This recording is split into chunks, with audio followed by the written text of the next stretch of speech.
We're going to call to order the November 7th meeting of the West Sacramento City Council, Redevelopment Successor Agency and Financing Authority. We're going to begin tonight, as we do each week, with the Pledge of Allegiance. So we'd like to invite our guests to join the council and staff in the pledge, which tonight is going to be led by the highest vote getter in yesterday's City Council election, Mr. Bill Christoph.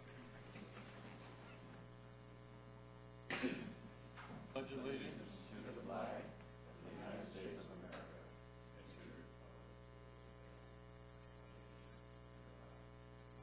with liberty and justice for all. No, sorry. All right, the council did meet in closed session this evening regarding approval to initiate or intervene in a legal action. No action was taken. Actually, were we meeting in that capacity as the successor agency or the council? Okay, so the successor agency met in closed session for that purpose.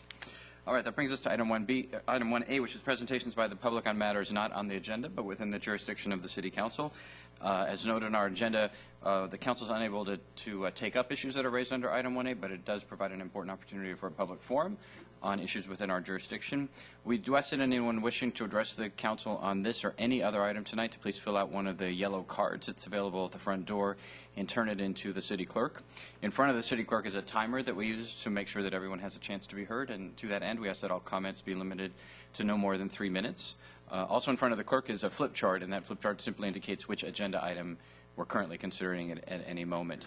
We also recognize that for some folks, speaking in public can cause a little bit of anxiety, so we do ask that there not be any boos or applause or other demonstrations, and that we maintain a civil discourse in the chambers. When we get to the regular agenda items, we take the yellow cards all the way up to the conclusion of the staff report on the item. So if you're intending to speak on an item that's coming up later in the meeting, we encourage you to turn in the cards as soon as possible, but certainly prior to the commencement of the council's discussion and the public testimony. All right, so with that, we have a couple of requests to speak under item 1A, and the first is by Mr. Bill Lowell.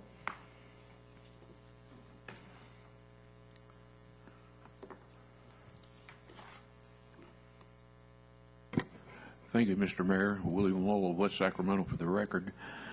And I was just thinking, we talk about redevelopment money and so forth, and before we totally run out of it, I suggest that once again that we assign somebody to go around and move the signage in the old neighborhoods where the signage is not on the same corner as the street light, and make sure they're all right there on the same corner so that traffic, especially at nighttime, can move through there faster.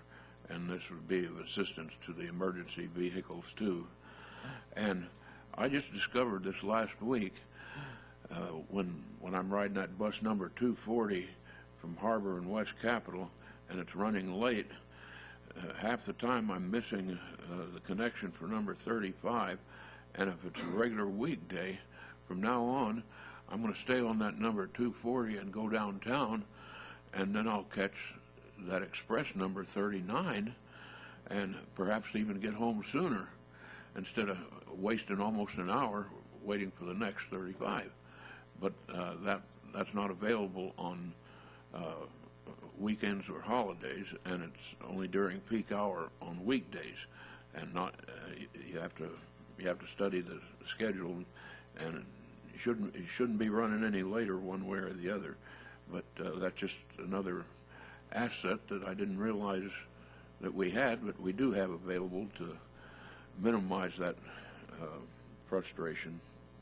And tomorrow might be the last day for our neuropathy meeting. I don't know if we're going to continue them until we find somebody that's got a little more energy and that sort of thing. But you're welcome to come from 12:30 to 2:30 at the meeting room over at the library. Thank you. Thank you, Mr. Lowell. And Anthony Latanzio?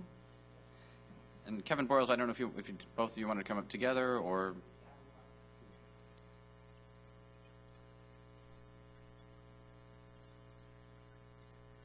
How you doing? My name is Anthony Latanzio. Most people call me Tony. I've been a resident in this town for over 25 years. I know Bill. I remember Bill when he was a postman. I have a problem. Mr. Cabal and my children graduated the high school, and they worked with you, John Menez, to build that skate park. That's how far back I'm going.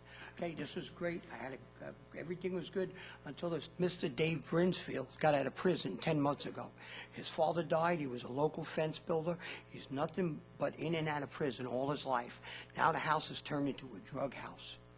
There's nothing but drugs. Homeless people going in and out all hours of the night. They shut the lights off. They break the street light up front. The city is going to cut down the tree now, so you could actually see. They shut the lights off when somebody comes in. They ride in and out with bicycles. Blatant drug deals right outside the house. People drive by with cars. You see money getting handed, dope getting handed. I've called Yonet. I called the police. They broke. It started when they didn't. I didn't want to be part of their operation. I want nothing to do with it, right? So some of his friends, they unbolted my fence. They broke in. They beat my dog with this pipe and broke it. I got a police report for the incident. The officer wouldn't even look at her legs. He didn't want to go down there. He told me that I think it's time you better move without knowing what my situation is financially. Not a very nice thing to say. I do have the incident report. I have all my ammunition. There's bicycles with people, homeless people, all day long. I've seen them steal at a Home Depot. They got brand new Milwaukee tool sets, big expensive Sawzalls, you know, the DeWalt's, and they drive their bicycles. They steal them in their backpacks, so they just roll them out under the carts on the bottom, and they bring them to his house and trade them for dope, meth. He's a heroin addict. He's been on heroin. He comes and asks me because I'm diabetic for my needles. I don't talk to him no more.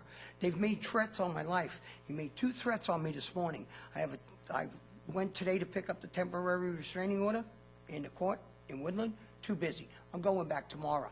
You guys need to do something. I've called every agency. I have trouble with him burning. I spoke to the chief of police. The second call. The fire chief. I spoke to the fire chief. And the second call, the first fireman told me anytime you see smoke, he throws his garbage and he rakes it up into an outdoor stove, a stove that should be in your house. And he makes a fire and it's smoke and ash all over the neighborhood. Okay? And the second guy told me, pointed up to me over the fence and said, the next time you call 911, you're going to get in trouble. Now he told them that I called 911. And I never did. I called non-emergency. Non-emergency called 911. That's not right. That's not right at all. You guys got to help us. That was a great neighborhood to live in. We never had no problems.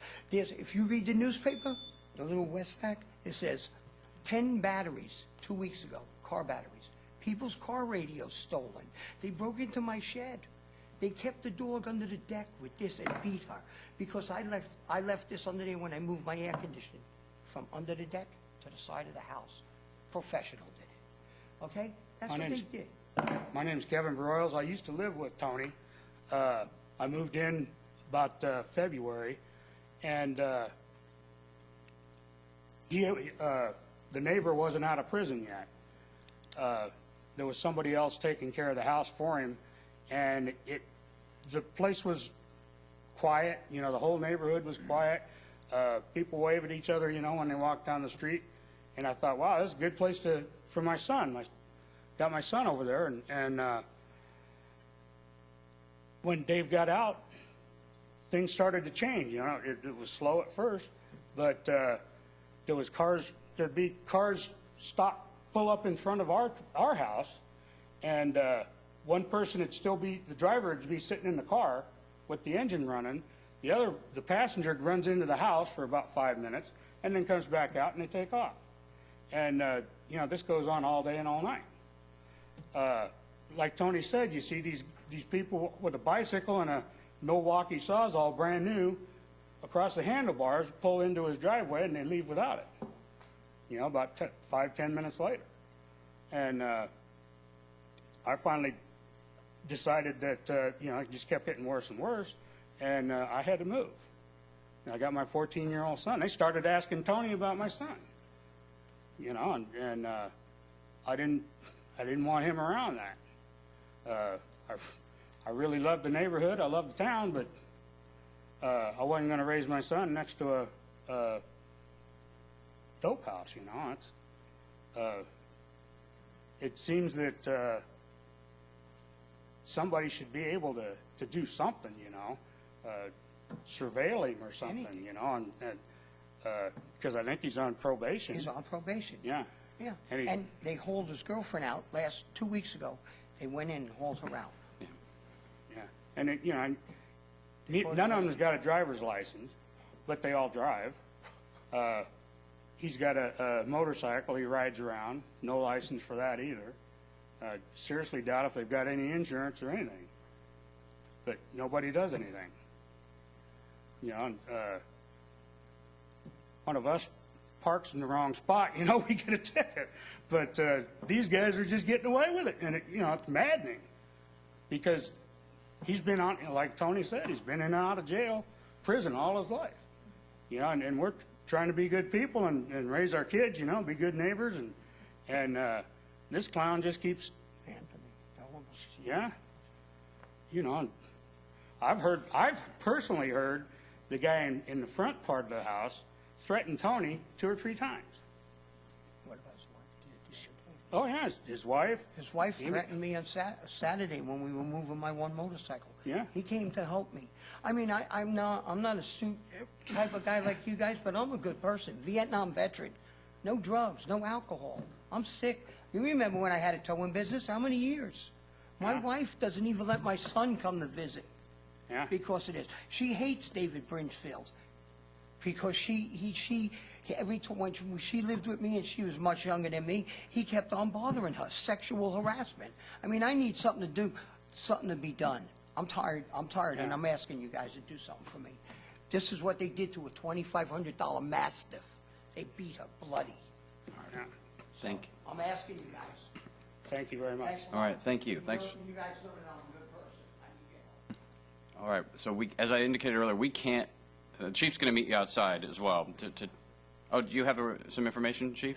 All right. Mr. Latanzio, hold on a second. The Chief's got it. Chief of Police has a... Actually, we are aware of the situation. We have met with residents on the street, and we have several units in the department working on the situation from different aspects. So it's a very complicated situation on the street. And so we already have met with many of the people involved and are working the issues. So I just at least want to let you know that much. All right, so we can't act on anything in this meeting, but I know I think I can speak for the council, and that I think we'd like to have a report on what's going on in our next packets by the chief, Mr. City Manager, so we can make sure that appropriate action is being taken. All right, thank you. And I know it's difficult to come out and do this in public, and the issues that it creates. So thank you for coming. All right, Pat Flint is next.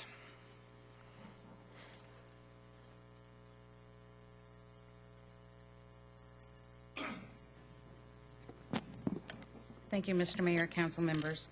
I can't let this election go by without commenting on the latest antics of our mayor during this election process.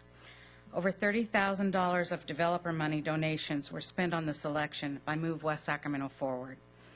What did you promise them in return? Measure G dollars? Only Mayor Cabaldon and Supervisor McGowan seem to have had a say in how to best move West Sacramento forward and demand a special school board election for a 2-year position. What is in it for Mayor Cabaldon and Supervisor McGowan? What else is involved, and how many members are a member of this group? Did any money laundering occur like Proposition 30? Mayor Cabaldon, I heard you posted on Twitter your ballot. To influence voters in West Sacramento, doesn't a person have a right to choose? Do you actually believe we are so illiterate that we needed your help and influence to fill out our ballots? Should we as citizens put up with the constant disrespect? Who do you actually represent? Are any of you getting kickbacks from developers? We as individuals have a right to vote and to choose who we wish to represent us. This is the foundation of democracy. Thank you. Thank you, Mrs. Flint. All right, so those are all the requests we have under item 1A. So now we're going to proceed to item 1B, which is council communications. Are there reports by any members of the council this evening? Mr. Johannesson. Thank you, Mr. Mayor. The Yolo County Housing met on October 18th, and there are the two items outside of miscellaneous presentations of awards were discussion on the Homeless Commission, which, as you know, has been pretty much on hiatus for this year. What's happening is the homeless group is being melded into Yolo County Housing. The meetings for the homeless the Homeless Commission will be right after the Yolo County Housing. So they're going to be looking to West Sacramento to appoint someone to the commission. So that's coming up. I think staff should be working on that now in terms of bringing that item forward. And the only other issue that was discussed was the status of the housing, the Yolo County Housing, and their continued fight with the housing development, the housing of the state housing agency on the money and the continued cuts, and how are they going to continue to provide the housing to Yolo County residents. That's it. Mr. Johannesson?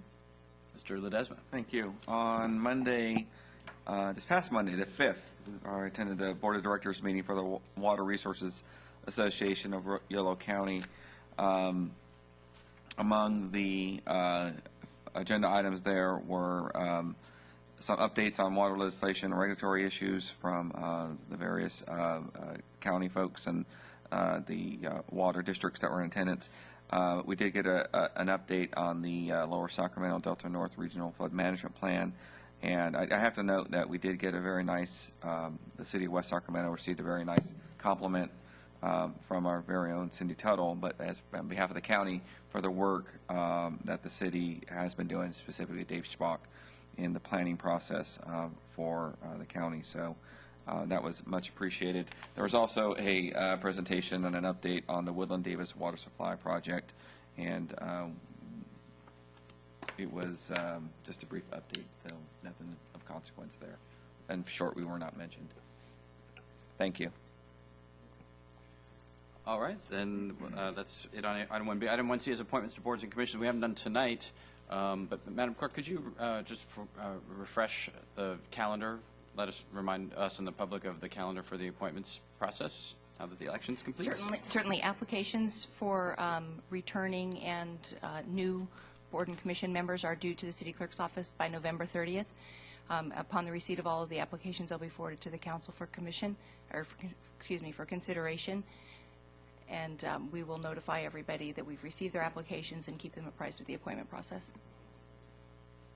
And we typically actually make the appointments and have them ratified in January. It's right? scheduled for the middle of January. Yeah. So Mr. Christoph. Chris, can we get a couple blank copies of those so that we can pass them to some of the people that we have? Certainly. Yeah, we'll Put put them in some our in packet each or of your something packets like this week. that? Yeah, super. Thank you.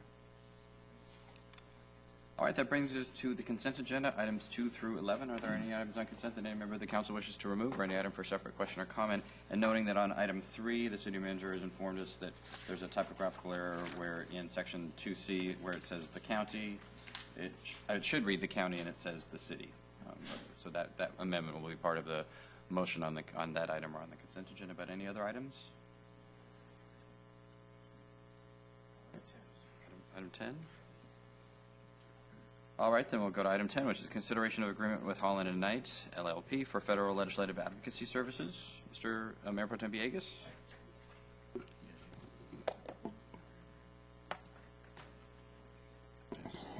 we go.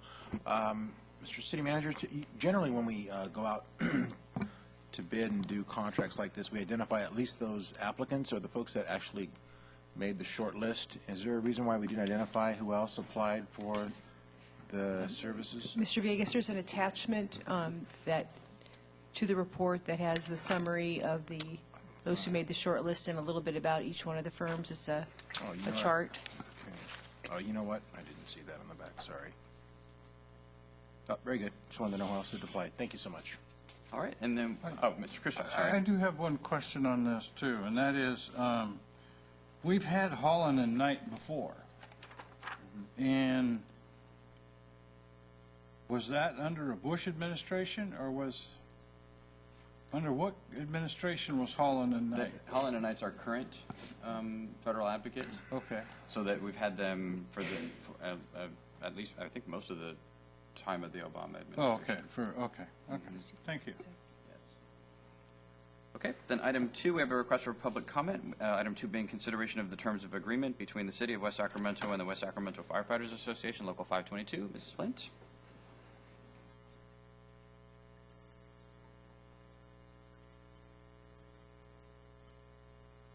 Thank you. The day after the election, you have the audacity to make cuts to the fire department. You cut Engine 45. I am not sure what other cuts you have made today, but are these cuts part of the firefighter union contract or agreement? Do you realize that will leave Southport in extreme danger? In addition, the Southport area is without a pumper engine. Is it out of service, part of the cuts, or perhaps no money to fix it? These cuts could lead to an extremely grave situation that could escalate beyond reasonable control. Hurricane Sandy ring any bells with anybody here today? Southport is at the greatest flood risk. Yes, fires do occur during flood season. Our levees are not repaired. The river road will remain closed through the winter. What other cuts do you plan to make to fire and public safety now that the election is over? You're putting my community at risk. We fought hard to get Fire Station 45 built. We pay taxes to keep it properly staffed and equipped. Or was Measure G to ensure that developers get property tax before fire and police? Are there more cuts in the process? Where are your priorities? Save Our City has a resolution with this board, with this council. I will bring you a copy at the next meeting in case you need to refresh your memories. Don't sit there like mutes. You need to interact with the public. All right, thank you, Mrs. Flint. So that leaves us with the consent agenda. With that modification to item 3, is there a motion? Mr. Johannesson moves. Mayor Pro Tem Villegas seconds. Seeing no further discussion, all those in favor, please say aye. Aye. Any opposed? Hearing none, that motion carries. That brings us to item 12, which is presentation of potential refinancing of the 2004 lease revenue bonds.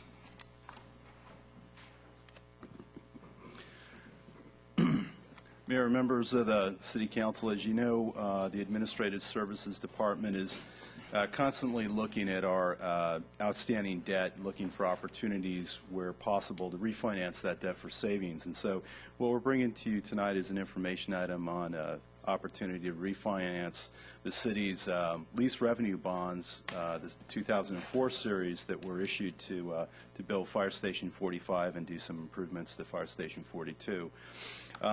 We've got an interest rate quote from a bank lender, BBVA Compass. It's a firm that we worked with last year. If you recall, they helped us refinance the City Hall bonds. They came to us and they were looking for other opportunities to work with us. They really liked the city. And they took a look at our 2004 bonds, and they gave us a quote that was used for the analysis that you see in your agenda report. And so what they're proposing is it would be a direct placement similar to the item that we closed with last December. And therefore there are several advantages. We've got a lender that knows us, we know them. We've already been through the credit approval process with them. We don't have to go to an outside rating agency to rate this. So it's an opportunity that we could close on fairly quickly or by December 31st. So the new issue would be approximately $7.9 million. And that goes to pay the existing lease obligations, to pay those off. With the new lease obligations, we would realize net present value savings of about 7.69%. In terms of cash flow annually, that's about $37,428 a year, and those are direct savings to the general fund. So in general, we look at 5% as the threshold for whether or not we come to you with refinancing opportunities. So we think that this proposal has merit. The one thing I'd point out is what's different about this proposal is that the bonds that, or the lease obligations we'd be refunding are not callable until September 2014. And there was a typo in one of the sentences in the staff report that the call date's 2014. And so we have a situation where we close by the end of the year, and you do have funds sitting in escrow until 60 days prior to that September 1st, 2014 call date. And so you have a situation where we have what we call negative arbitrage, where you're paying interest and the money's just sitting there. So the savings, though, that we're quoting, the 7.69% net present value savings, is including the negative arbitrage effect. If we were to wait on this deal, if you assume that interest rates were not going to change, that we're not going to go up, if we had a quote that went on into 2013, as we get closer to that call date, the negative arbitrage decreases.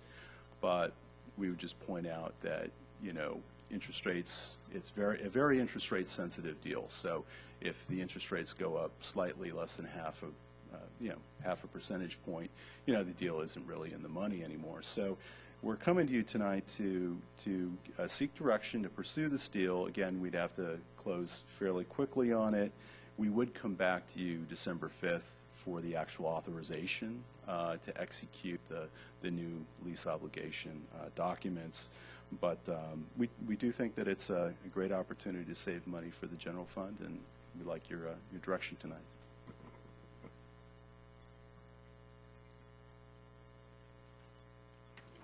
Any questions or comments? There's not looking for action tonight.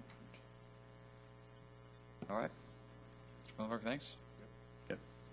Keep plugging away at these. Yeah, that's all. You're doing great work.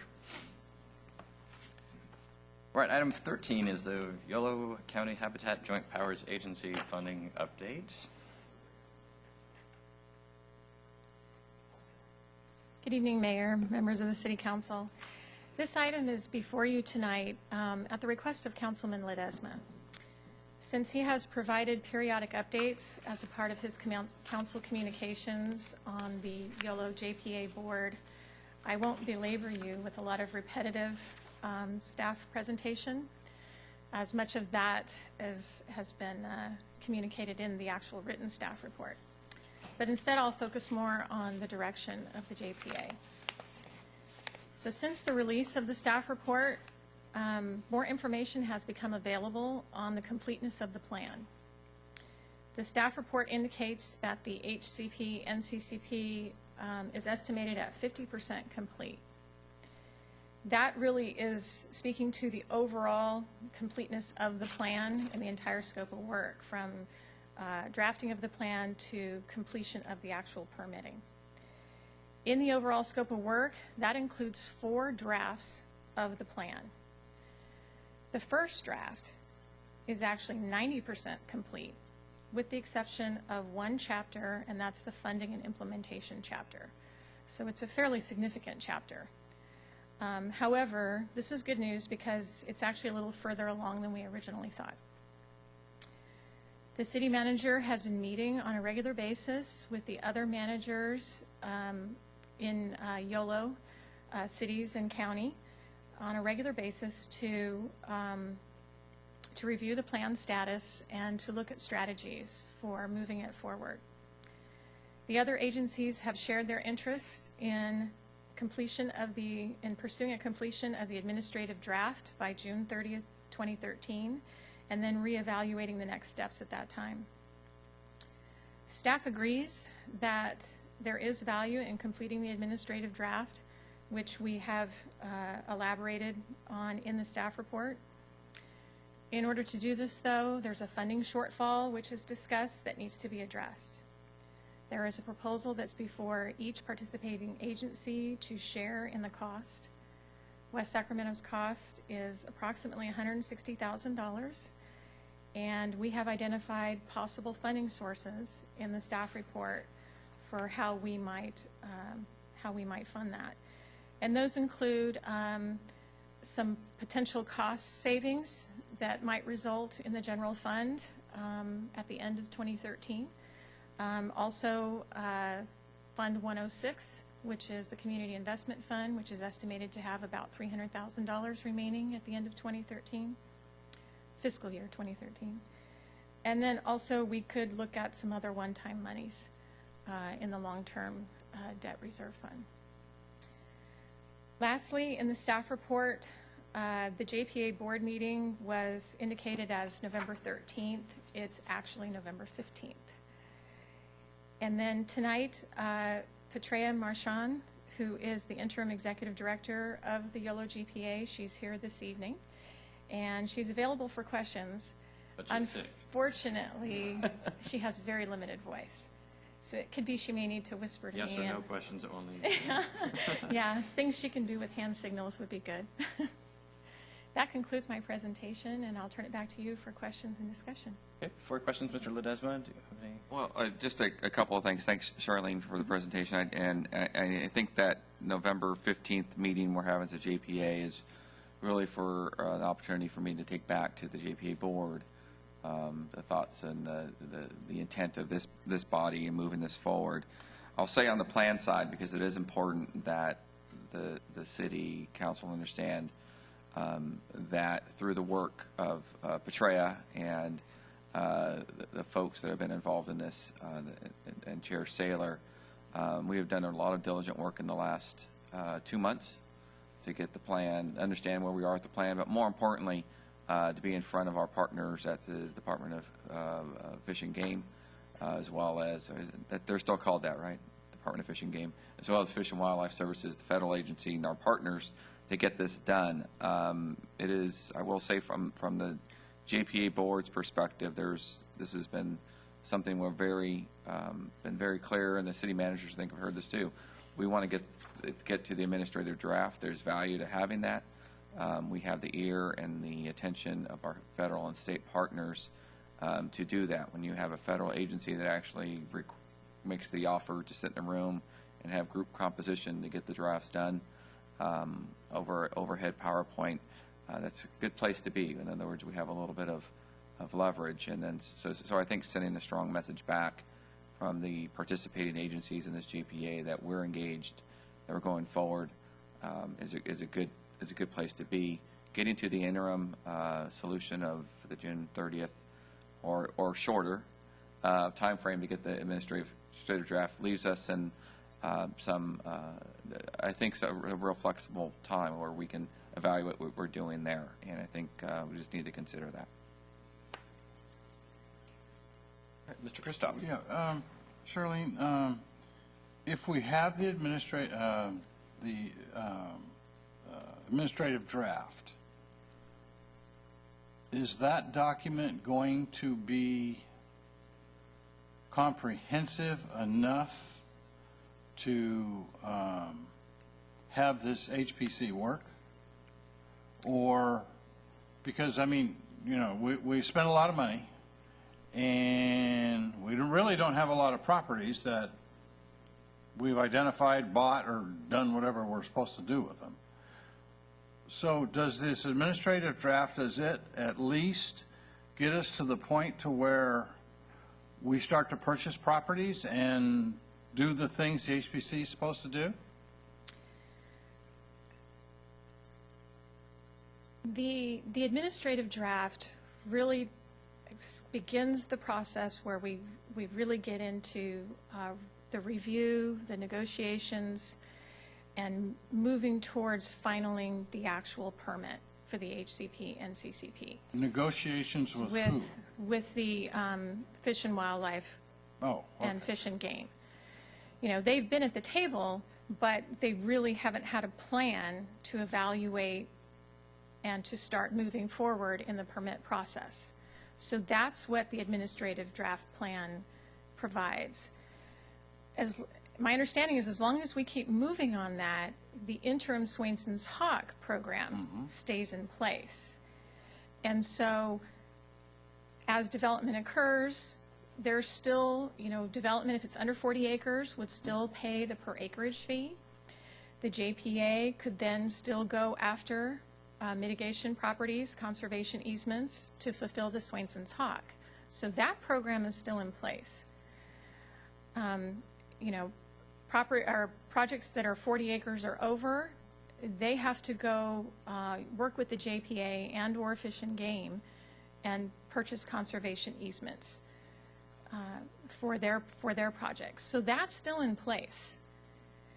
The plan, the larger plan that we're talking about, really kind of pulls in the Swainson's hawk as well as some other species that right now our projects have to go and negotiate individually, such as if there's burrowing owl or giant garter snake or valley elderberry beetle. So that, does that answer your question about Yeah, it does. what role the administrative draft plan will play? Yeah, it does. And Ray, is there anything do we you have wanted to add different to that? consultants now?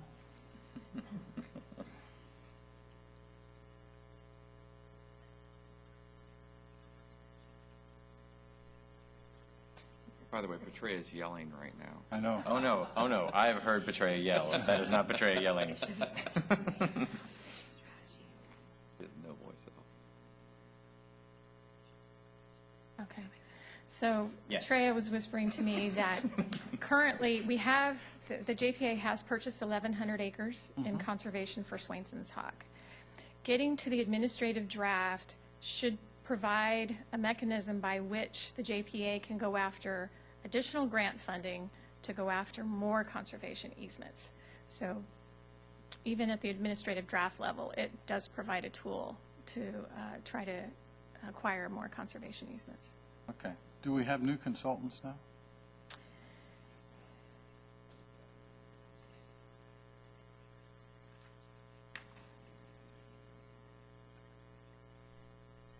All the contracts have expired. Okay. And Thank so it's you. up to the board I whether or understand. not they want to renegotiate those and extend those or pursue new ones. Or be replaced. Yes. Yes, that has been an active conversation with JPA board members. Good. I'll also say one of the things that Petrea has done, along with Heidi Schuden and others, is identify potential grants we can be utilizing to finish the plan and also to go out and buy those purchase those easements. So I think that this has been the positive part of what's occurred in the last few months, is that there is a path being forged forward with less reliance, but we still need this initial investment to kind of keep it going. Well, one of the things that I can talk a little bit about, and that is, as far as the flood levee system and things that we're doing here in West Sacramento,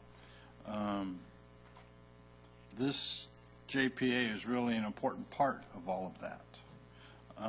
And we have sort of the blessing of the various environmental groups and things that we are in contact with from a flood protection perspective. So I'd like to see this, if we can get rid of some of the issues that we've had in the past, and if we can, I'd like to see this move forward. This could be a very, very good tool. So far, it's been a bad tool and a very expensive tool, but at the same time, it could be a very, very good tool. It's much like, in some respects, that's neither here nor there. Never mind.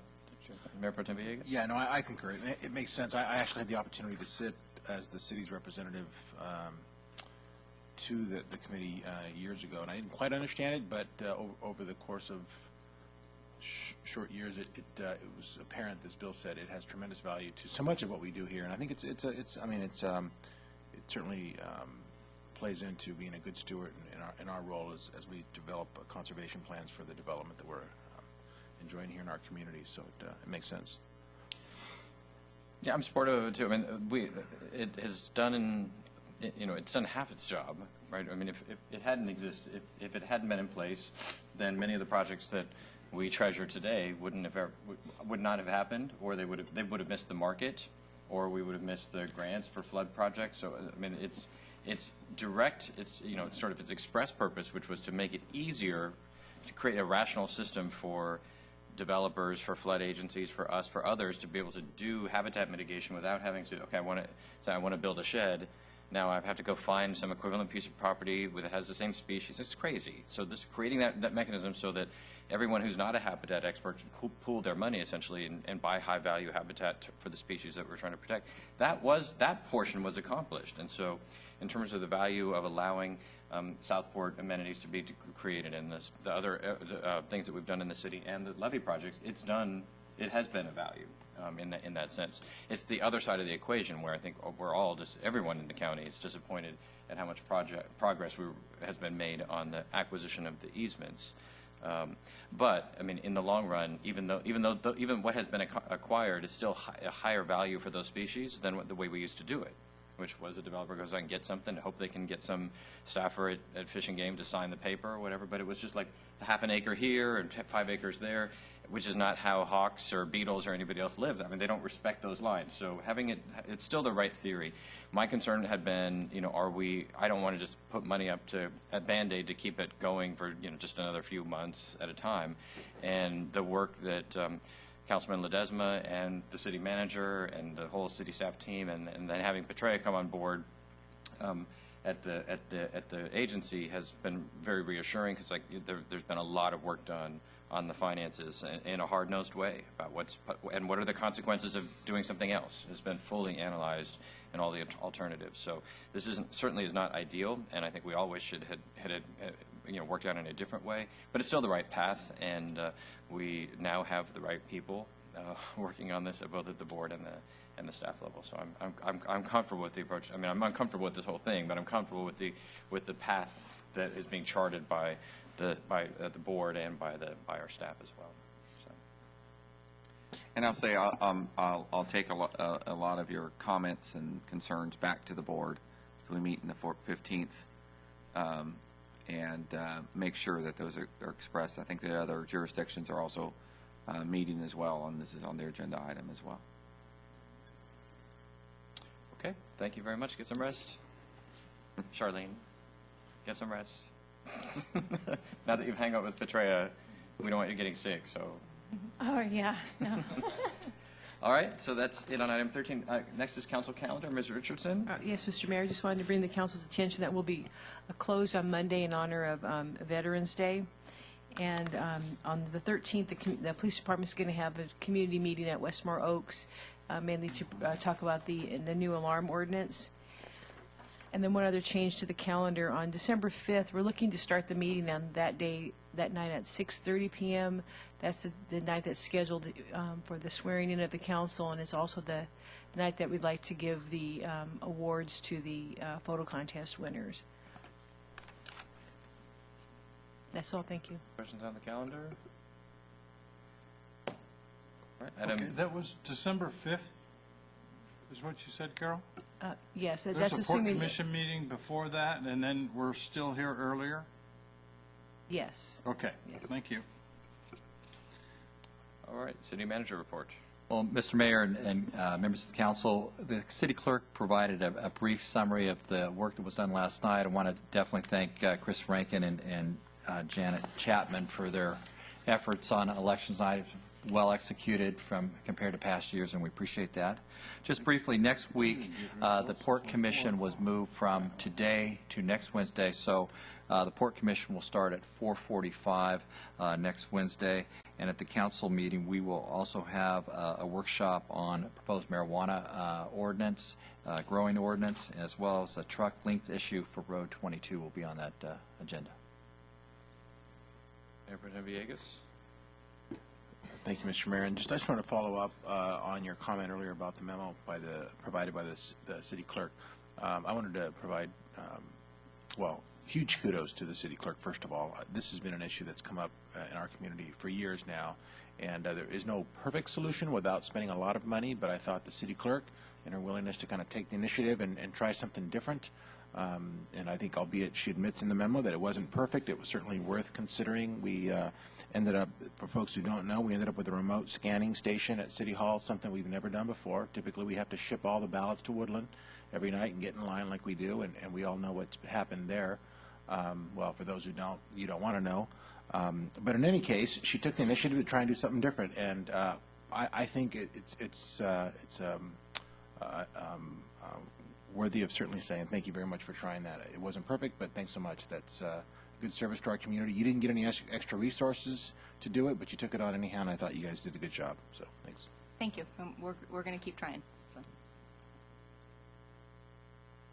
Well, while we're doing staff kudos, I think the council is aware the Bloomberg Mayor's Challenge finalists, the 20 semifinalists were announced on Monday. Was it Monday morning? Friday. Or last Friday, recently, after the storm, but and we were not among the 20. Actually, there was no city. The smallest city in the country was about 10,000 bigger than us, but virtually, I think of the remaining 19, they were all at least twice as big as us. So they didn't really have small city in mind in the selection process. Huh? I know it's hard to believe, but yeah, we are a small city. So we'll be following the rest of it, but it was a disappointment. But I do, I sent a note immediately to our staff team that the staff work that was done on that was really incredible, quick, thorough, comprehensive, creative, all the stuff that we value in our team here in the city. And I got a note earlier today from, I think it's Fast Company magazine, who wants to do a piece on our proposal separately. So it is definitely it has inspired a lot of people to think about other ideas. And our food action team, the core of which worked on that proposal and that idea, is going to be getting together at the beginning of December to work on next steps, not just on that idea, but more generally on the council's priority for the food innovation work that was identified in the strategic planning retreat. So again, thanks to the whole staff team who was involved. There were a lot of folks that were part of that effort in one way or another, and I know I'm proud of what they accomplished and what they brought to the table. It was really great. City Attorney report. Staff direction from members of the council, and we have no future agenda item requests. So congratulations again to Mr. Christoph and to Mayor Pro Tem Villegas for their resounding victories and to the passage of Measure G by the voters yesterday. Is there a motion to adjourn? So moved. It's been moved by Mr. Christoph and seconded by Mr. Ledesma. All those in favor, please say aye. Aye. Any opposed? Hearing none. Motion carries. Meeting is adjourned.